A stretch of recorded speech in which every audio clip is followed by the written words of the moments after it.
Mike Brown, the former FEMA director. Joining us here is the former FEMA director. History, I think, was very unkind to you, my friend. Very unkind. Mr. Brown, thanks for being with us. This is Michael Brown Unplugged. So let me introduce my executive producer for the Michael Brown Unplugged podcast, Steve Reiter, who is sitting in his studio down near Colorado Springs. Yes. We'll call it an undisclosed location near Colorado Springs. and in my office with my nice microphone and 5 6-week-old kittens running around because we foster for an organization here in the Colorado Springs area called Wild Blue Cats. Which is why I wanted Steve to be my executive producer, because that is proof positive right there that he is insane. Yes. 5 kittens has been an interesting journey the last 6 weeks. And Tamara's still at the undisclosed location in New Mexico. So I'm sitting here in my home studio all by myself. I don't have dogs? No dogs at all. In fact, last night when I came in, the little girl across the street, Mr. Brown, where's Greta? I haven't seen Greta. So I had to explain to her that Greta is in New Mexico playing in the river. And we'll maybe be home this weekend.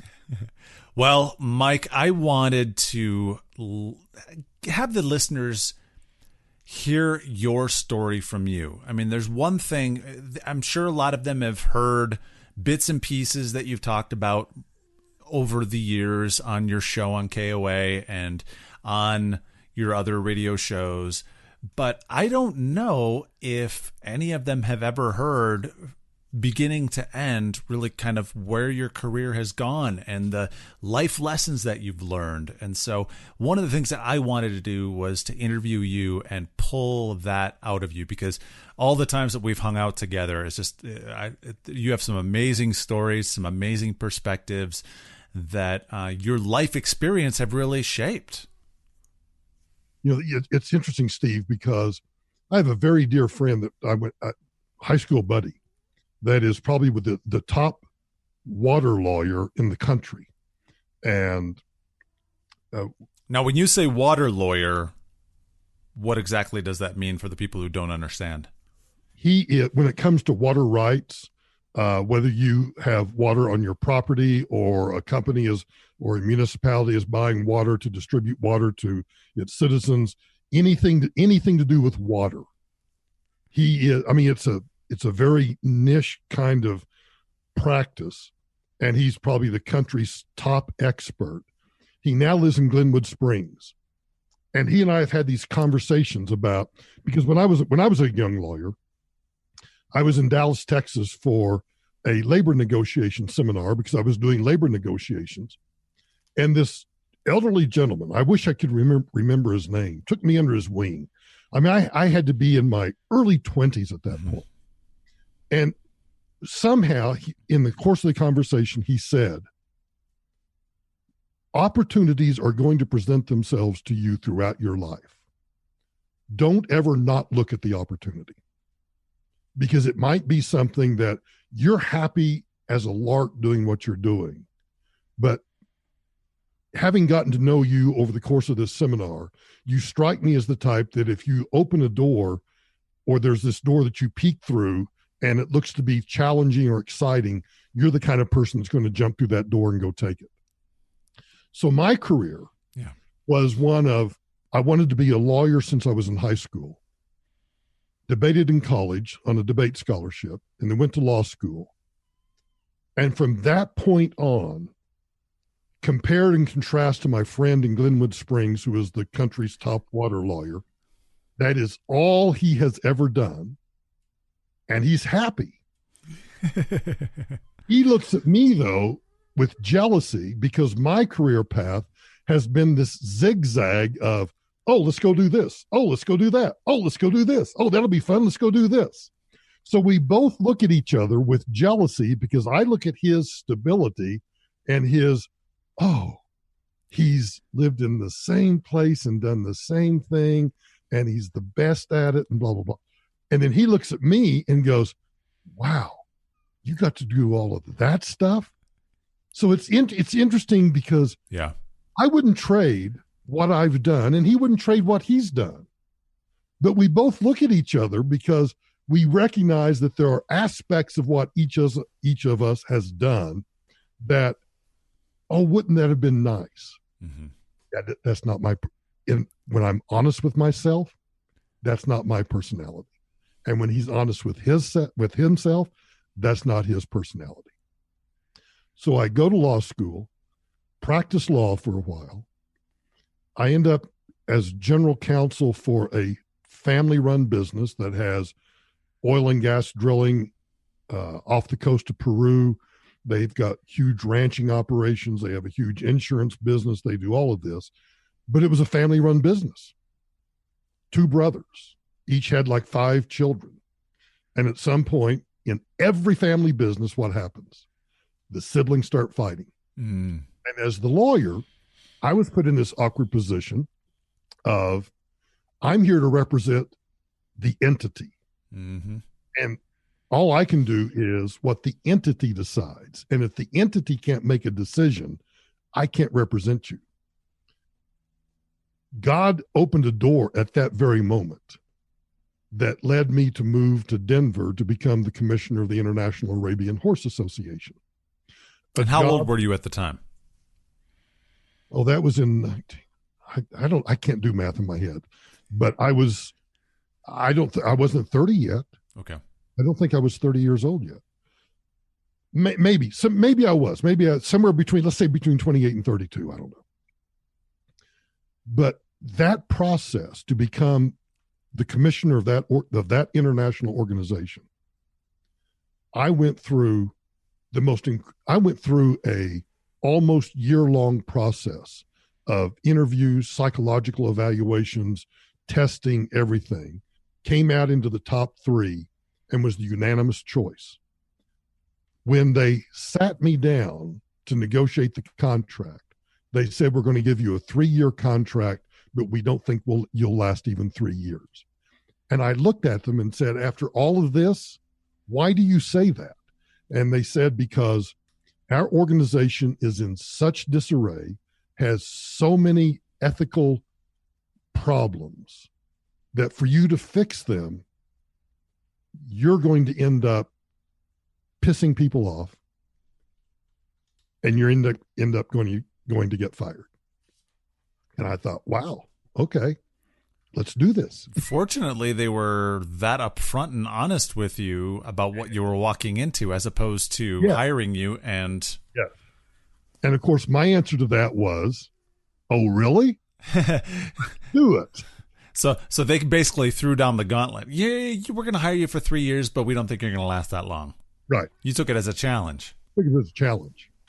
10 years, 10 plus years. 10 plus years. And it was one of the most at that time, it was one of the most challenging things I'd ever done. Lasted 10 years, rooted out a lot of corruption, cleaned up a lot of the organization. And in the end, it did cost me my job, but it was my decision. It was my decision because when you start getting death threats, when you have to raise your own legal defense fund and you have to do all of these things, and you're in federal court, even though we won every single motion, we won every single case in federal court, but I was going up against people that were presidents of the Bank of Argentina, for example. I mean, we're going up against really powerful people. But I had done what I needed to do, and I knew it was time to leave, and I left, not knowing what the next step was going to be. And the next step was I get a phone call from the staff of the president-elect that says, we'd like for you to become the general counsel at FEMA. And my initial response was, well, that's great. I would really need to go. This was on a phone conversation between Denver and Lyons, Colorado, on I-25. And I said, well, I'll really need to talk to my family first before I make this decision. Seriously, you need to talk to yes, I need to talk to my family before I make the decision to pack up and move to Washington. How disconnected, I mean, if anything, to me, that shows how disconnected from reality Washington is. And if someone offers you a job and you say, I got to talk to my family first, here's why. Because everybody thinks And I think to a certain degree, it's true. Who wouldn't jump at that opportunity to go serve your country, to work for the president of the United States? But that's a big decision. Yes. And of course, so I asked three people. I asked, there are three people in my life that I've always turned to: a minister, my wife, and my lawyer, who's one of my best friends. And every single one of them, their answer without any hesitation, without any reservation was, of course you have to do that. That is the opportunity of a lifetime, which I didn't throw back at them because it was that 6 years working for President Bush was the greatest thing in my life, and it was the worst thing in my life. I was on the mountaintop and I was in the depths of hell. And I wouldn't trade it for anything. When it was over, because of Hurricane Katrina, and we went through all of the congressional investigations and everything else, Tamara and I spent like 5 seconds: are we going to stay in D.C. or come back to Colorado? And that conversation literally was 5 seconds. We're going back to Colorado. And when I came back, doors opened that I didn't expect to open, and I spent 13 years on radio. And even though I am off radio right now, there are still doors opening with respect to radio, with respect to podcasting, which is, I think, the next iteration of radio. Yeah. And I'm doing my own, which is doing quite well in terms of listeners. I'm competitive enough that I'm not happy with it. I'm satisfied that I'm amazed that in terms of digital listeners, I am at now, with being on iTunes, so counting downloads and people just actually listening and streaming, I'm at 90% of where I was digitally on radio with the podcast. Yep. And I'm doing a separate podcast now for a Homeland Security company. So these doors have opened. Now, that's all easy to say. But quite truthfully, do I worry? Of course I worry. I am the world's best worrier. You know, you get cups, mugs, world's best dad, Yeah. World's best lover. I should get one that says world's best worrier, because of all the gifts that God has given me, he has unfortunately given me the trait of worrying. So that's always a challenge for me, to turn that over and not worry. And when I look back at how my path and my career path has gone, I look at it and I go, why did I worry about any of that stuff? Because everything worked out. Yeah. But when you're going through the transition, it's just natural to worry. So the last, since 2000, for the last 19 years, I would say I couldn't have asked for any better experiences than what I've had over the past 19 years. Well, and to put that into perspective, you told me that you were at the table in the Roosevelt Room on September 12th, 2001, the day after 9/11, when the executive branch basically got together to figure out all the who, what, when, where, why, how, what do we do next? And in fact, I am, because I'm just the deputy director at that point. I'm not yet the undersecretary. So I'm sitting in a chair. I remember distinctly where the chair was. The chair was, the Roosevelt Room is a rectangle, and there's a fireplace with this great portrait of Theodore Roosevelt on one end.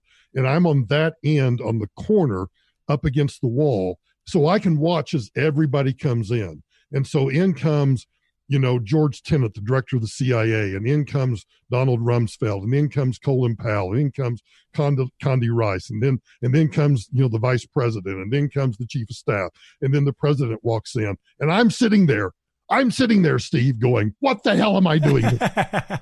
What am I doing here? And I suddenly, and then it's dawned on me. a kid from Oklahoma. This kid from Oklahoma. Yeah. But here was the reality check for me. And this has stuck with me ever since. As I watched the room and I watched the interaction and how everybody acted with each other, you could discern the distinct personalities and you could discern the seriousness. I mean, it was obvious everything was serious, but there were levels of seriousness. And so I was able to watch and observe all of those individuals. And then the president comes in the room, and of course, then the entire atmosphere changes. And when I left, I had this realization: they're all just like me. I'm just like all of them. And all we're doing is we're all trying to do the best we can in a situation that the country had never faced before. And what do we do? Mm-hmm. Next time I went to one of the meetings, I was at the table. I get emotional when I talk about it, because I think what people don't, as much as I am derisive about government and politicians, I can say unequivocally that in that room, I don't care who you are or what you think about George W. Bush or Dick Cheney or Donald Rumsfeld or Colin Powell or Michael Brown or anybody else, I can guarantee you that everybody in that room cared about this country, and all they wanted to do was to do the right thing. Mm-hmm. In 2 or 3 subsequent meetings, we were concerned about biological attacks. So I was tasked with giving the briefing on the biological aspect, because that would be a domestic response. So coordinating with HHS, we briefed the president. He has all these great questions. Then he stands up. And of course, when the president stands up to end the meeting, everybody else stands up too. And he walked to the door between the Roosevelt room and the Oval Office. And he stopped in the hallway, and he came back in while we were all still standing. And he said something to the effect, I don't know about any of you, but I don't know what the answers are. And I don't know what we need to do. My suggestion is that everybody go home and pray about it tonight. Wow. You could have heard a pin drop.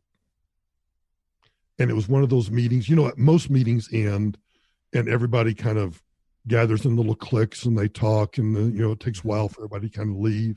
That was a meeting where everybody didn't say a word, and we all just streamed out. Yeah. So all those years, in total, you were with the Bush administration for 6 years? Yeah, 5 years? Almost 6 years. 5 years and 5 years and 11 months or something. 6 years. One of the so you started as the here's counsel what's funny for FEMA, right? Because here's the funny thing: the New York Times always talks about who's this idiot that was a horse trainer that then becomes the undersecretary and the director of FEMA. Well, they miss everything else. They miss that. No, I went to DC as the general counsel of FEMA. It's like starting in the mailroom.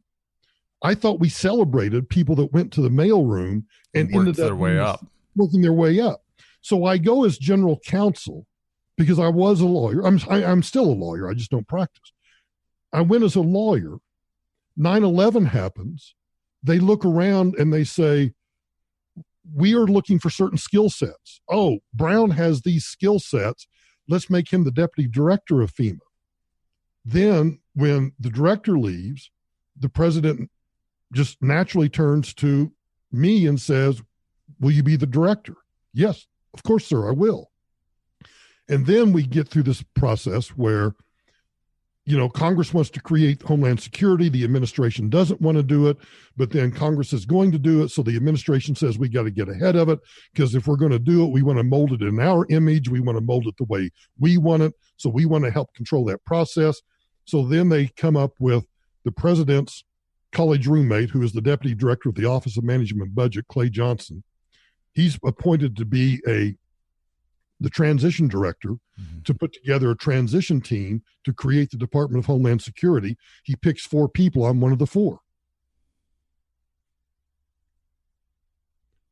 I was there at the creation of that monstrosity that I now hate. Because here's what's funny. The skill set that I brought was strategy, the ability to strategize, the ability to individualize, the ability to, I'm going through all my Gallup strengths right now. All of those Gallup strengths is what I brought to play in that the largest reorganization of the federal government since the Pentagon was created back in the 40s. The largest. The other skill set that I brought was cynicism. Why are we doing this? Why do we think that will work? That's the craziest idea I've ever heard. And the willingness to do that.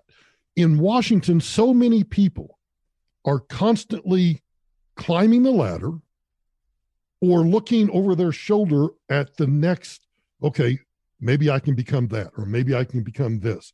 Maybe I can go to work for that person. It's about power, connections, and it's about, what's the word I'm looking for? It's about closeness. It's about who you are next to. Proximity to power. Yeah, it's about that. Thank you. It's proximity to power. I'm not going to sit here and deny that that's not a drug. It is one of the strongest opiates in the world. And yes, I was a part of that. But at the same time, I was brought up from my high school debate teacher, my high school debate coach, my college debate coach, the professors I had in law school, my parents, everything brought me to that moment where I was not afraid to raise my hand and say, what the hell are we thinking? What's this about? Because I didn't care. I knew, and this is where it's hard to put in practice when you lose a job, either by choice or not choice, of having that serenity and that calmness that it's going to work out and something else, another door will open. It may not be on here's my problem. It's not on my timetable. I want it to happen right now versus, a month, 2 months, 6 months from now. But when I ask all those questions, it was simply because that's what my training was as a lawyer. Question it. Why are we doing this? What's the logic in that? Have we thought about the unintended consequences of doing X? And I think that helped me more than anything gain the confidence of that power structure in the White House. Because I was willing to say, do we really? In fact, I'll tell you a real quick story. White House Situation Room, Condi Rice is conducting the meeting. There's a guy that is sitting across, I'm not going to name him, he's sitting across from me. This is shortly after 9/11. He comes up with this crazy idea of what we're going to do with planes coming to the United States from foreign airports. And I'm listening to this idea, and I'm looking around the Situation Room thinking, is anybody going to question? This is the stupidest thing I've ever heard in my life. Is anybody? And he just keeps rambling on. And I'm watching Dr. Rice, and she's listening. And it finally dawns on me that what she's doing is she's looking in the room, waiting for somebody to challenge this guy. Boom. Hand goes up. Let's just say the guy's name was Steve. Steve, I've listened to everything you've said. Have you thought about boom, boom, boom, boom? At the end of my little mini tirade, Dr. Rice said to the group, I wondered if anybody was going to ask those questions. Ooh. That's interesting for a leader to keep their mouth shut and see who around the table is actually thinking kind of the same things that they are thinking. Or hoping that, I mean, she may have her preconceived notions already, but what else is in the room? This guy has now dominated the conversation for 10 or 15 minutes about this idea. I don't know what she thought about the idea. I don't care what she thought about the idea. All I knew was I'm in the White House Situation Room with Dr. Rice talking about what we're going to do with commercial airliners coming from foreign airports. And everybody's thinking, or this one guy in particular, is putting out this idea. And I'm thinking the airlines are going to say, we're nuts. And what if we were going to do what this guy suggested, it would have, and look, the airlines were suffering enough because we had We had grounded all the commercial flights. We had stopped all flights coming in. So they were already suffering economically. And what this guy was going to do, I'm thinking to myself, if I'm the CEO of United Airlines and I hear this idea, I'm going to throw a fit. I'm going to throw a feces fit, in fact. Plus, if I'm a customer of United Airlines and I'm trying to get from Heathrow back to Dulles, and they're trying to pull that kind of stunt, which I still don't want to describe because I want to put it in a book eventually. I'm thinking this is absolutely insane. And so when I spoke up, everybody in the room was thinking the same thing, but nobody had the audacity or the guts to just say what they were thinking. Yeah. I don't know why. I don't know if it's the fear of, look, everybody else in the room could have outvoted me and said, we think that's the greatest idea in the world. Thanks for your input. It would have been over. And I still would have thought they were crazy, but I would have accepted it. Yeah. Right? Yep. Because that's how we operate. Yeah. So going back to the creation of Homeland Security, what were some of those red flags that you saw that you raised your hand and said, hey, what's the purpose of this that you actually have seen come to fruition? Number one, which is still true. I just had a conversation with literally 2 days ago with a former member of the administration who disagreed with he was a part of government, but somewhat disconnected. Then he became very connected. He and I had a conversation on Monday or Tuesday of this week in which he said, you know what, you're exactly right. Ooh. What I was exactly right about was there were some other minutia things, but the number one strategic thing that I thought was the biggest problem with creating Homeland Security was you were trying to meld into one organization disparate cultures that had grown over time, that in the most naked way to describe it is there's a difference between law enforcement, people that have guns, people that have power to force things to happen, versus an organization like Naturalization for Citizens, that is a collaborative effort, that is a process, versus an organization like FEMA, that is a collaborative organization. We have to partner with state and local governments. We can't force state and local governments to do stuff. So you're taking these two very disparate cultures that shouldn't be together.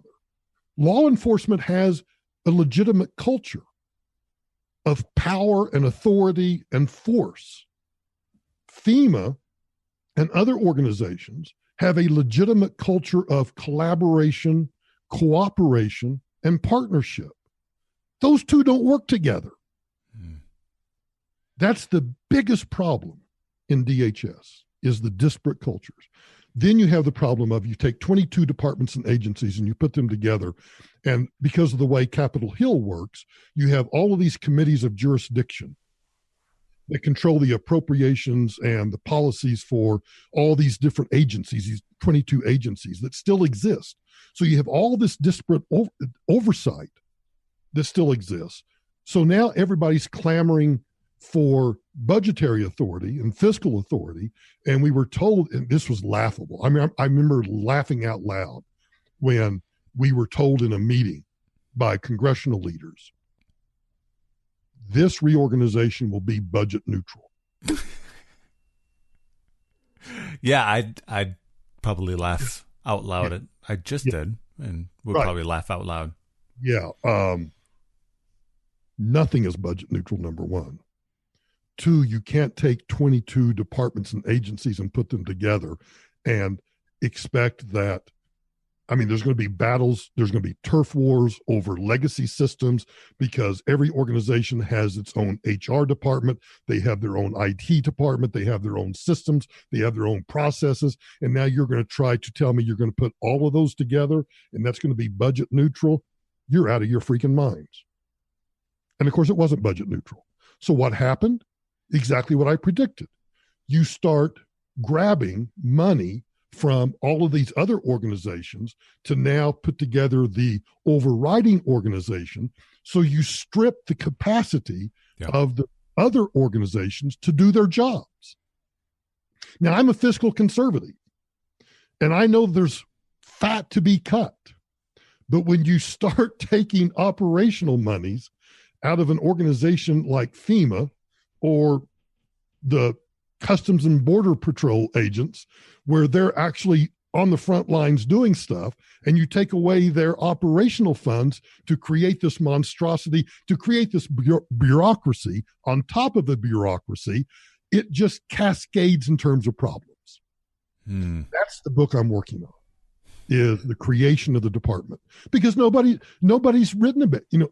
Tom Ridge, the former governor of Pennsylvania, the first Secretary of Homeland Security, he wrote a book, but he didn't write about the creation because nobody wants to write about how the sausage is made. And I have this very unique experience. I was in an outside organization.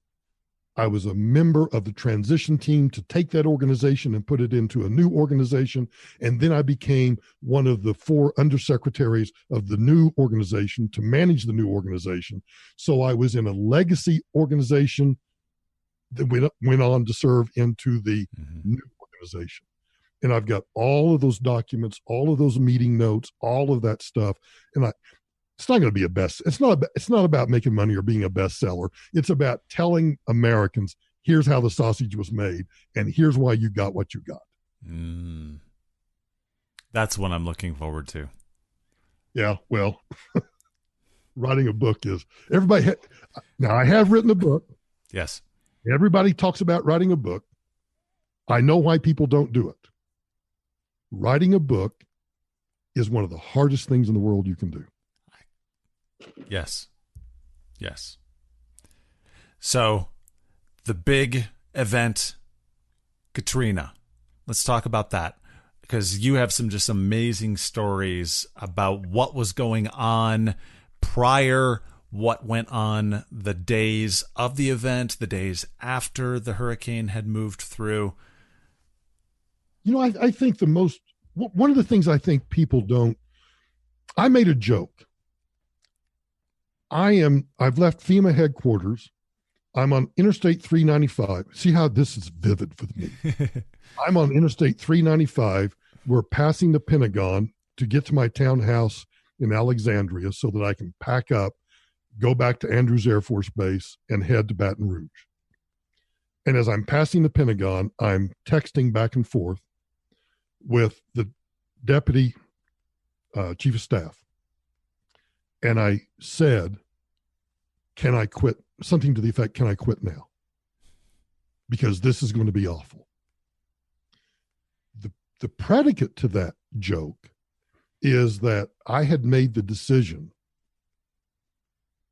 much to the chagrin of my wife and friends, even friends in the administration, who had urged me to do it earlier. I had finally, in April or May, made the decision it was time to come back to Colorado. I had served my time. I had served my government. It was time to go home. I had fought in fact, a very good friend of mine who was the Deputy Secretary of Defense had told me, like a grandfather, quit beating your head against the wall. You've done everything you can do. Stop for your own good. Well, you would also, Colin Powell had kind of pulled you aside and told you in anticipation of him turning in his resignation, and basically told you the same thing. Hey, you probably should go too. Yes. And I kept saying I wouldn't listen to the voices, but it finally came down to Tamara, my wife, saying, you've got to stop. I'm going back to Colorado. You've got to stop this. because she could see the toil that it was taking fighting these battles all the time of just trying to make. I wanted it to work. I want for the American people and for my country. I wanted this thing to work, and it wasn't. Still doesn't, but that's another story. So I had decided in May, called Andy Card, the chief of staff, and I told Andy that it was time for me to go home. He said, I totally understand. He said, I have a favor to ask. This is in May of 2005.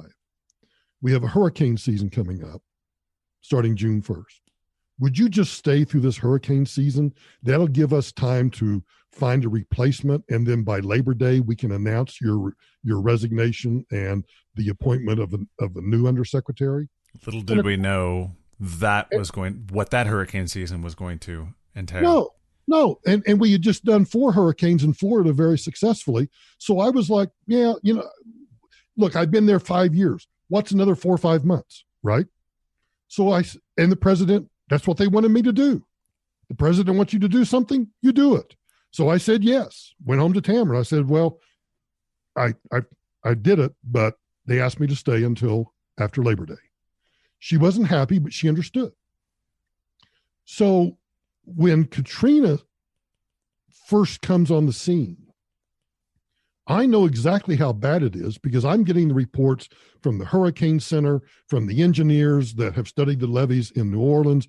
I know this is going to be a catastrophic disaster if Katrina remains a Category 5. So I jokingly say to Joe Hagan as I'm going to leave, can I quit now? You know what's coming. I'd like to quit now. It was a joke. I'm not going to quit right then. But because of the conversations, that's the kind of rapport I had with the White House staff. This is pre-emoji years, so you wouldn't have tagged on a little wink to... Right, exactly. But the New York Times gets a hold of that and says, see, this guy doesn't even care.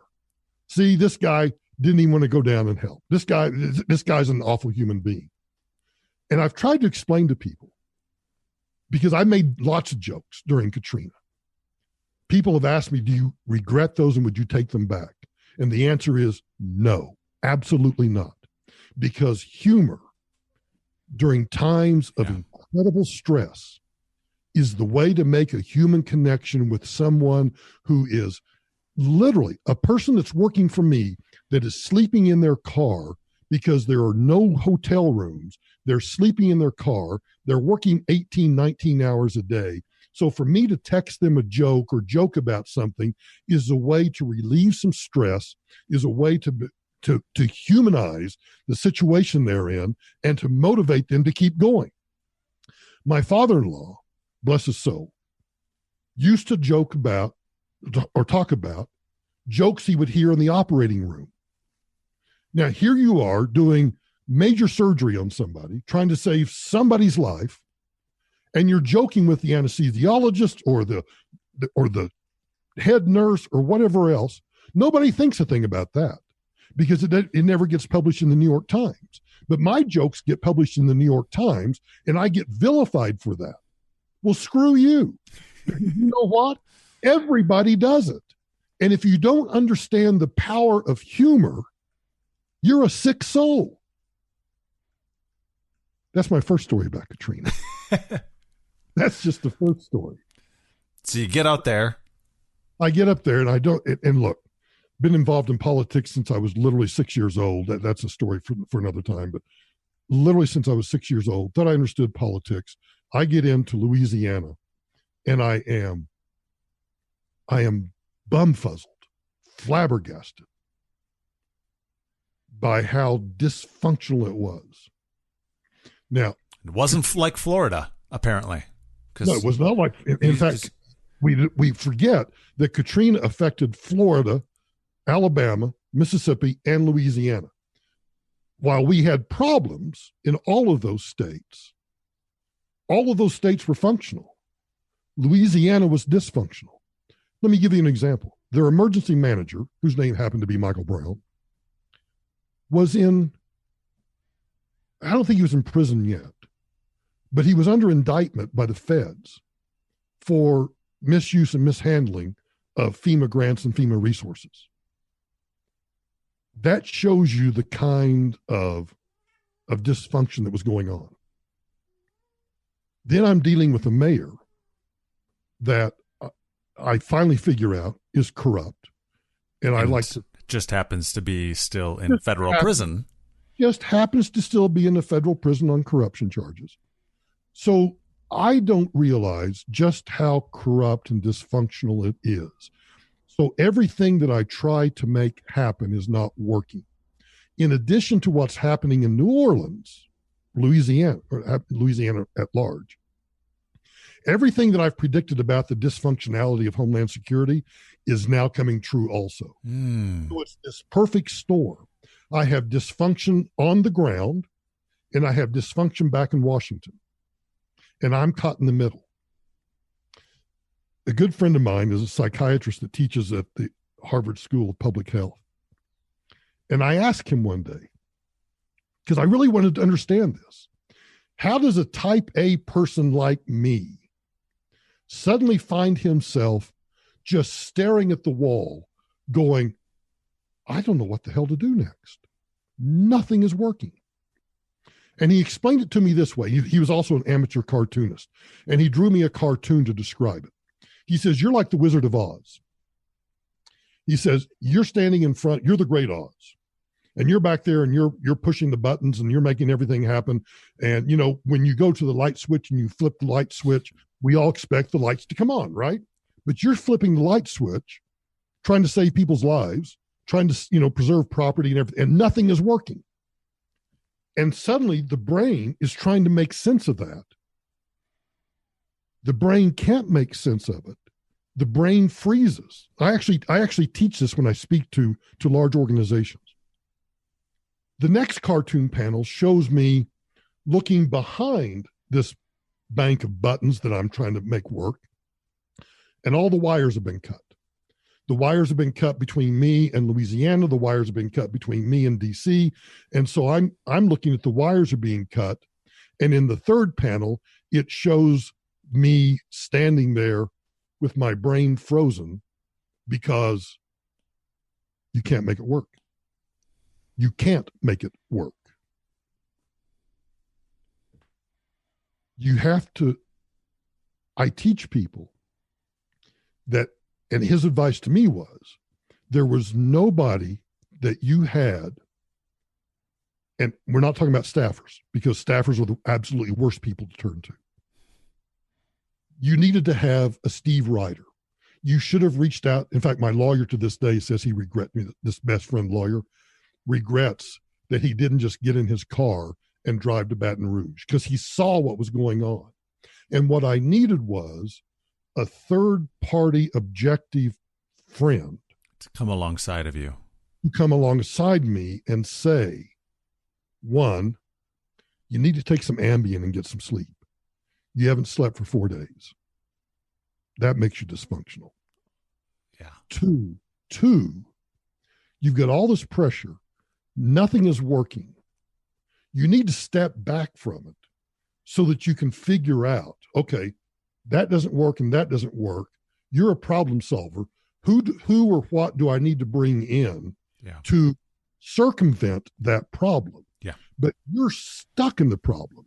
You needed somebody to pull you out so you could see that you were stuck in the problem. I teach, it's amazing to me when I teach this. If I'm talking to a Fortune 500 company, and you know, you get the masters of the universe in the room, right? Titans of industry. Yes. And when you're up front with them about what happened to me, you can see it when it clicks in their eyes that they're thinking to themselves, holy crap, this could have happened to me. I better listen to this guy. And I start teaching them the methodology of how you pull yourself out of those situations by using you have to create a network of support that is not they're not your employees. They're not your co-workers in the C-suite. It's not your COO. It's not your CFO. You still have to have them, but you need this network that is apart from the problem, that can step in, that their only concern is you, so that they can look at you and say, yeah, you need to step back. You need to first go eat something, take a nap. After you do that, we're going to sit in a room by ourselves and we're going to talk through this. And when we get done, you'll be able to walk out and tell your COO, your CFO, your division presidents, here's what we're doing. 1, 2, 3, 4, 5. Do it. And you're going to be held accountable for doing it. That's how you make, in crisis management, you have to be willing to recognize that physiologically things happen that you've got to step back from so that you can then regain control. Yeah. You told me the story of first flying in and kind of flying over New Orleans and getting ready to kind of see the damage when you first got in there, but getting routed, getting detoured, and that to me speaks to just the absolute dysfunction of Louisiana. Tell that story. Well, this story is in the book Deadly Indifference, and I don't care whether she knows. Her name is Mary Landrieu. She's a former United States Senator from Louisiana, and we're on a Black Hawk headed to the Superdome in New Orleans, so that I can sit. I got the governor and Senator Landrieu on the Black Hawk, and we're flying across Lake Pontchartrain toward New Orleans, and suddenly the pilot detours, and we're heading back north and east, and I'm trying to figure out, okay, what's going on. I finally get on my microphone, headset, start talking to the pilot. Where are you going? Oh, well, the senator wants to go. She has a home on the north edge of Lake Pontchartrain, and she would like to fly over there and see if it's okay. Now, I have a choice to make at that point. Do I tell the United States senator no? Or do I screw herself? Yeah. Or do I give her? Now you got to remember, in a disaster, minutes are like hours. Yeah. So every minute counts. That's my first recognition that I'm going to have problems with the politicians. So I'm going to have to figure out a way to somehow navigate with them to give them enough wiggle room that they're still on my side, but I'm giving them enough of what they need. So, or want, I should say. They don't need it, they want it. So I can keep that balance of getting what I need on the ground. So I let the pilot go on, wastes about 15 or 20 minutes. With the grand scheme of things, I can't quantify it. All I know is I was on a mission. I had an objective. The governor and I had something we needed to do, and she wanted to go check on her personal property versus the thousands that we had in the Superdome in downtown New Orleans. We all remember what happened in the Superdome and just the absolute clustered mess that was. I mean, just overflowing toilets and just. I'll give you another example. The congressman's name was William Jefferson. He came to me, and he had a home somewhere in New Orleans.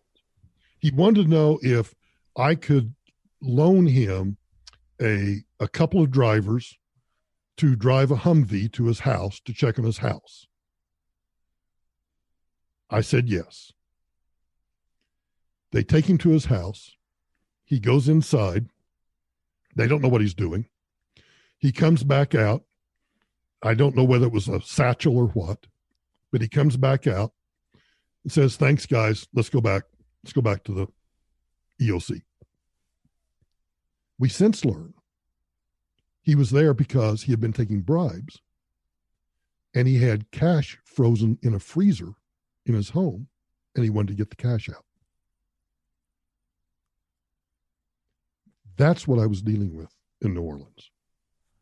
Listeners to this podcast can't see my mouth wide open, just in shock of a congressman using needed personnel and equipment to go try and cover his butt by, wow. I don't know whether he did prison time or not. I know he was, I think he was tried and convicted, but whether he went to prison or not, I don't know. Let me ask you something, Mike, because I've wondered this in the back of my mind, and I'd love to hear your thoughts. What if you had listened to Colin Powell? What if you had listened to your wife and the people around you that were saying, just get out now? Would you still have gotten some blame because you were the predecessor and you left this guy with? Oh, I think clearly there would have been some blame, but I don't think it would have been the vilification. I mean, it was true vilification by the media and by politicians. But I think there are other ways that my life would have been so much different. I may or may not have been still in Washington because I had job offers from all sorts of, the big consulting firms, big contractors. They all, oh my gosh, this undersecretary. Yeah. Those all disappeared. Those disappeared the minute things went to hell in Katrina. All of those offers were withdrawn. But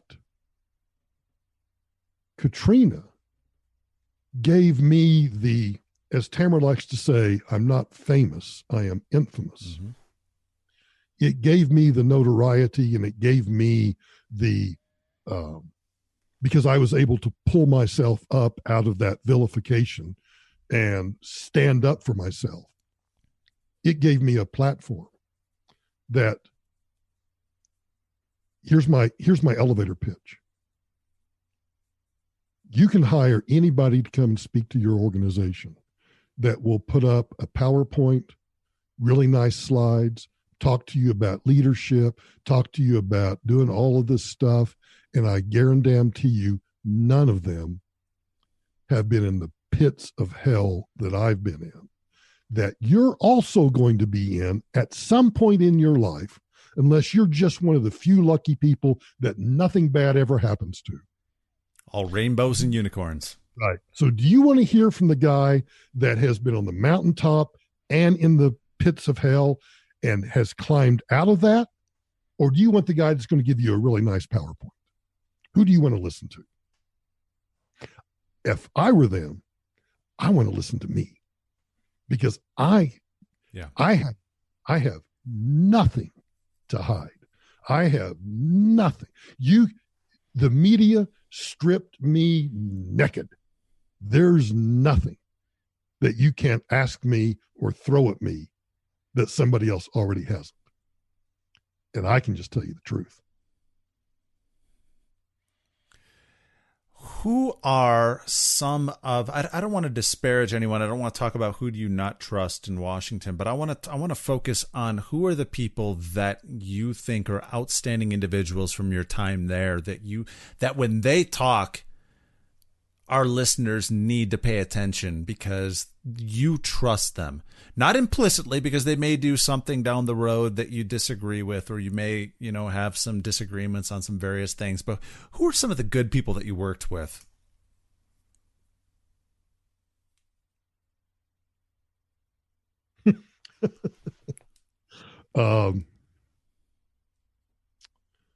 We'll see. A couple of the congressmen are now gone.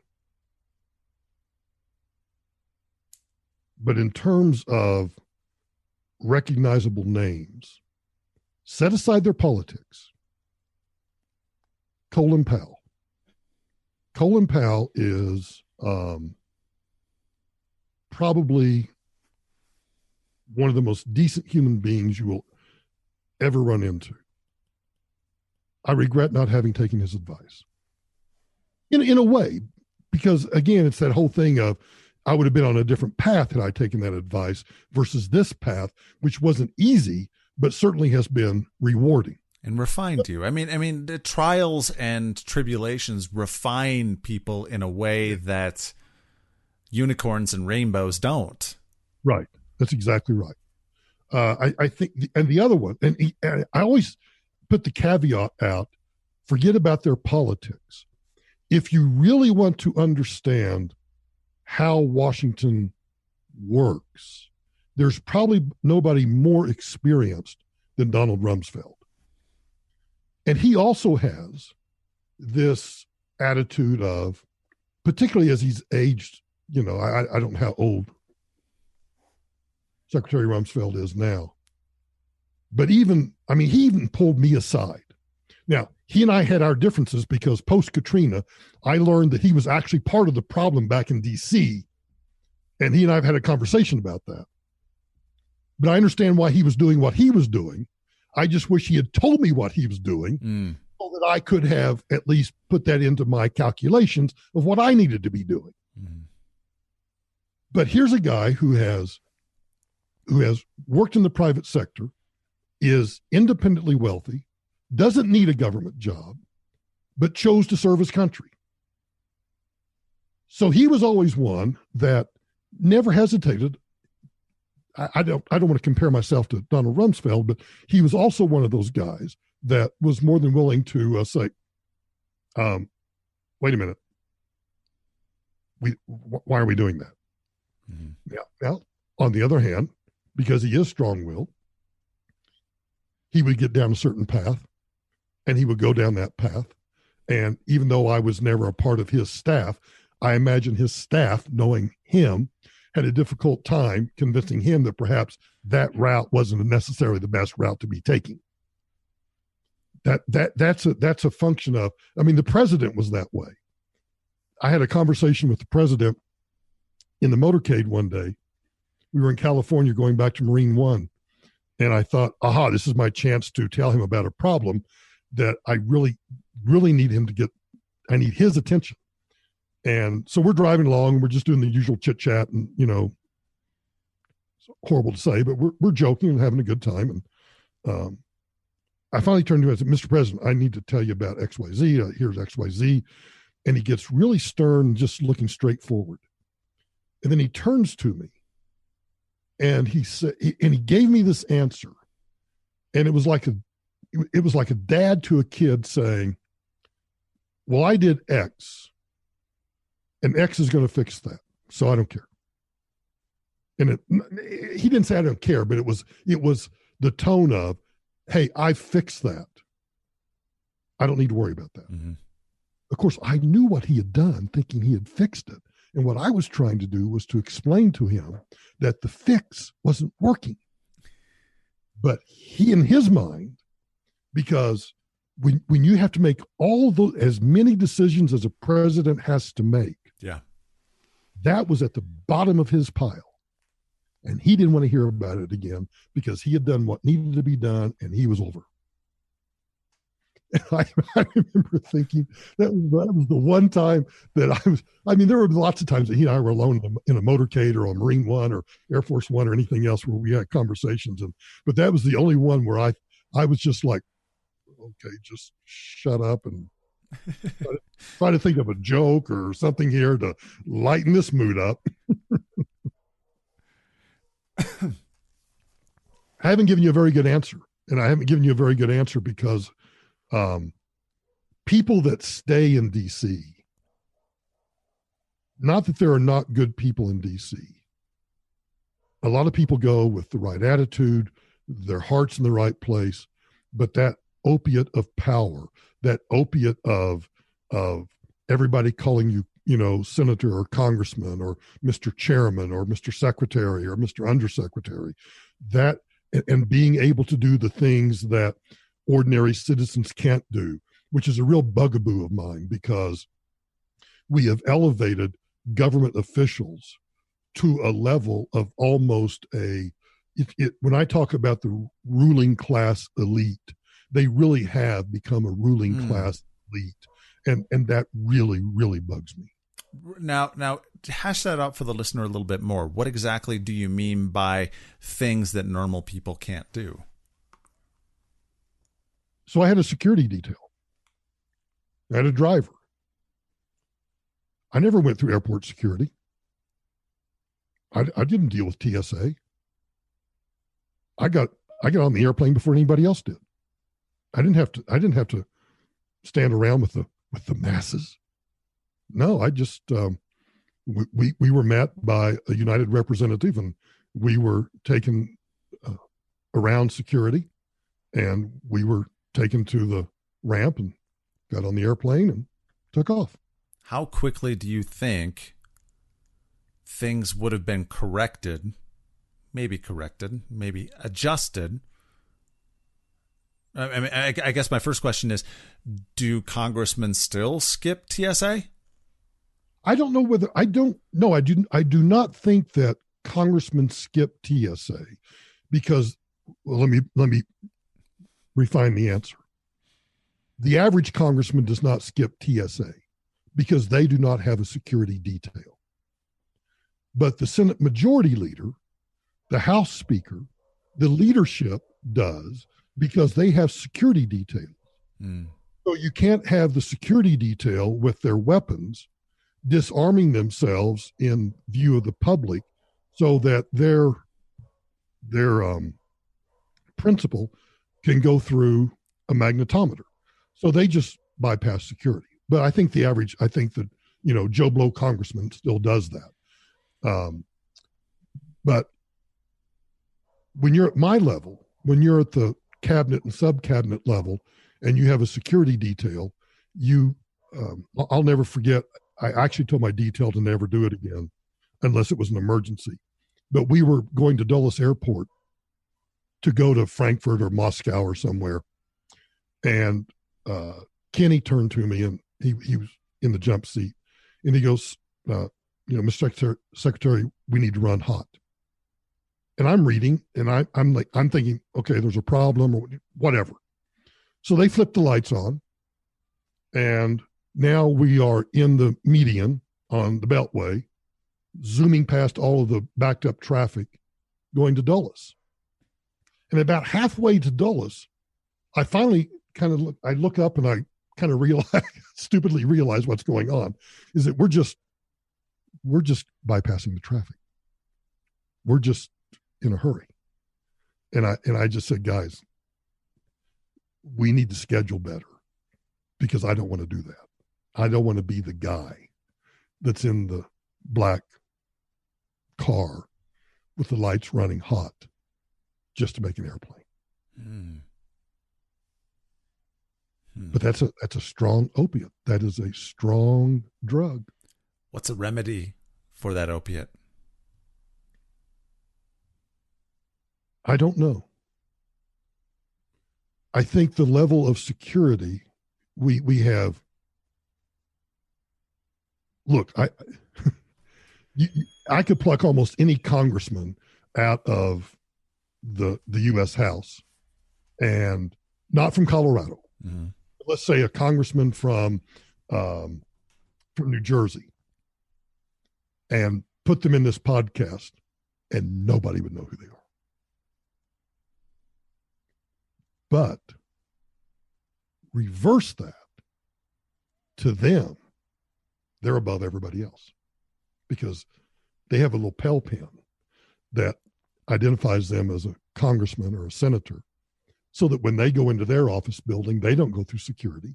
And I'm not saying they should go through security. I'm just saying, but it's that ability to do things that it infuses your brain with, I'm better than everybody else. Would term limits be something that term limits could, but and I vacillate on term limits because we have term limits now. Every time we go vote, we can term limit people out, but we don't do it. Everybody hates Congress. Everybody loves their congressman. Or you get with the Hobson's choice, the lesser of two evils. But we already have term limits. We just don't exercise them. A majority of Americans dislike Mitch McConnell, except Kentuckians. And you know, and then I'm one of those guys that, you know, I wasn't a big fan of Mitch McConnell, but now that I'm seeing what he's doing with Trump's judicial nominees, I'm like, go, go, go, go, go.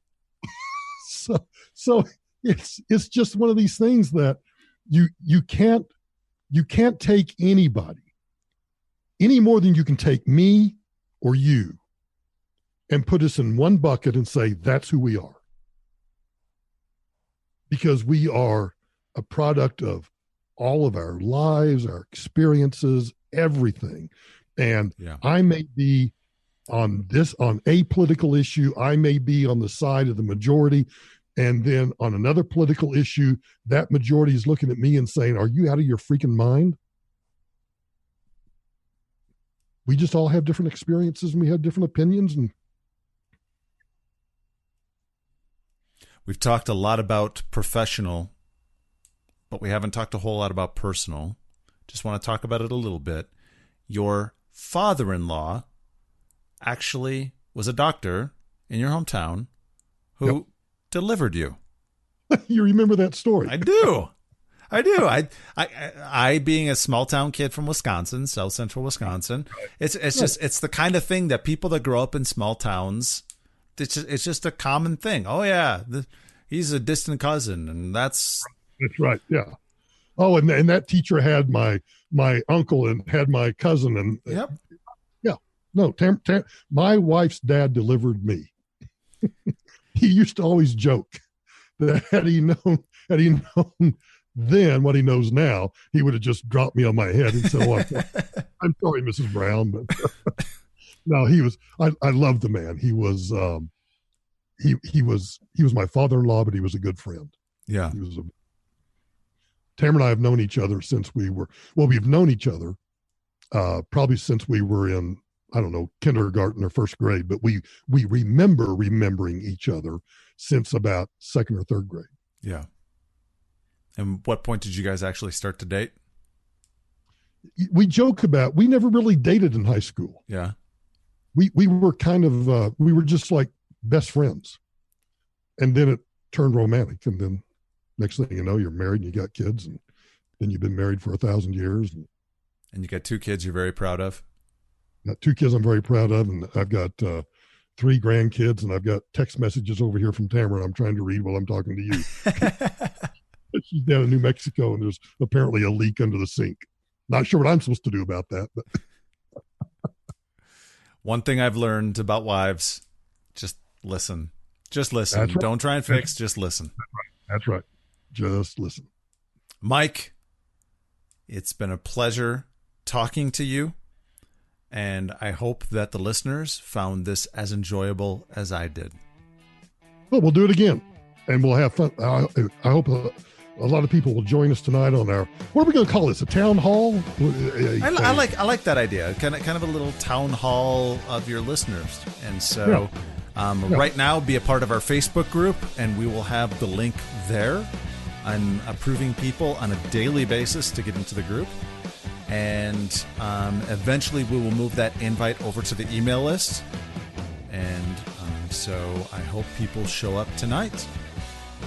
Thanks for listening. Great talking to you. Good talking to you. I have to go record a podcast now. Tomorrow's podcast. That's right. Got to get busy.